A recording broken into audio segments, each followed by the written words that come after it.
मौलाना तारिक जमील को माफी नहीं मांगनी चाहिए थी, और खास तौर पे ये दो पाकिस्तान की सबसे बड़ी आइटमों से। किसी ने खूब कहा पाकिस्तान में सच नहीं बोल सकते आप।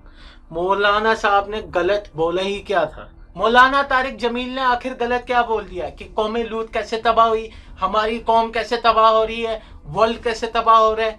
क्या उन्होंने बातें गलत बोली थी? सारी की सारी A to Z सही बातें बोली थी। और ये बांदर का बच्चा उनसे पूछता है कि शोपीस वाले लोगों पे आपका असर क्यों नहीं होता? भाई ये अल्लाह का काम होता है, अल्लाह ने करना है, अल्लाह ने दिल के अंदर रहम पैदा करना है, और अल्लाह ने ही उस इंसान को इस्लाम की तरफ खींचना है। इंसान सिर्फ मेहनत करता है, एक जरिया होता है, काम अल्लाह का ही होता है। जुनैद जमशेद वो भी तो ऐसे ही अल्लाह की तरफ आए थे, उनके दिल के अंदर रहम आया था तभी वो इस्लाम की तरफ आए थे, और शो भी इसको छोड़ा था। उन्होंने मिसाल बनाई थी आप जैसे बगैरत लोगों के लिए। और हामिद मीर साहब, आप तो सच की बात ही ना करें। कभी तो आपके पीछे ISI पड़ जाती है और कभी आपकी गाड़ियों में बम बज रहे होते हैं, और आप सच की बात कर रहे हैं।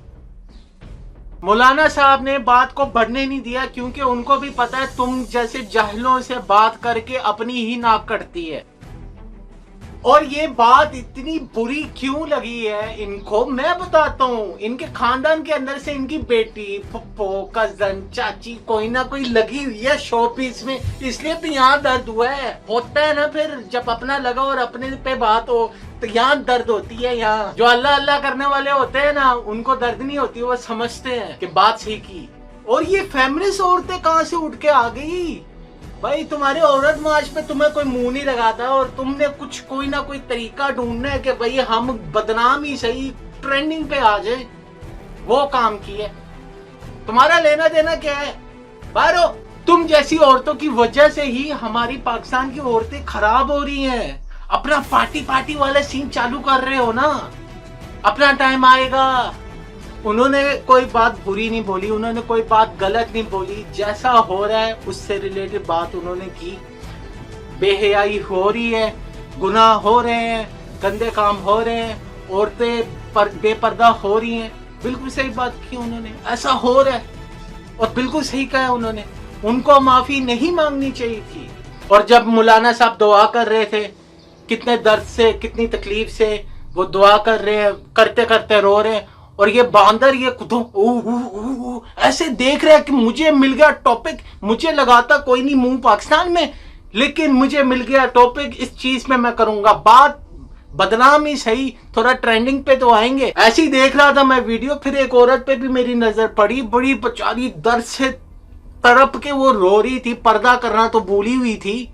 इतनी तुम्हें दर्द है तो पर्दा करना भी याद रखो कि दुआ के वक्त पर्दा सर पे पहनना जरूरी है। जब मैंने ये वीडियो देखी मुझे बहुत तकलीफ हुई कि सही होने के बावजूद भी मौलाना साहब ने मामले को रफा दफा करने की कोशिश कर ली। और इन एंकरों को देख के ऐसा लग रहा था कि ये मौका ढूंढ रहे हैं कि भाई कोई चीज मिल जाए, पार्टी चालू हो जाए, TRP मिल जाए, मिर्च मसाला लगा दे कि हम लोग टॉप पे आ जाए, बदनाम ही सही मगर चस आ जाए। लेकिन इतना उकसाने के बावजूद भी मौलाना तारिक जमील ने बहुत ही सब्र से काम लिया और माफी मांग ली। यहाँ पे एक बहुत प्यारी हदीस याद आ गई। हजरत सल्लल्लाहु अलैहि वसल्लम ने फरमाया था कि माफी मांगने से अगर तुम्हारी इज्जत पे फर्क पड़ता है तो क़यामत के दिन मुझसे ले लेना। आज मैं बहुत वाकई गुस्से में था ये वीडियो देखने के बाद। पाकिस्तान के कुछ एंकर्स के हरकतें देखने के बाद मुझसे रहा नहीं गया, इस वजह से मैं थोड़े अजीब वर्ड्स इस्तेमाल किए। इंशाल्लाह मिलूंगा आपसे अगली वीडियो में, तब तक के लिए अल्लाह हाफिज।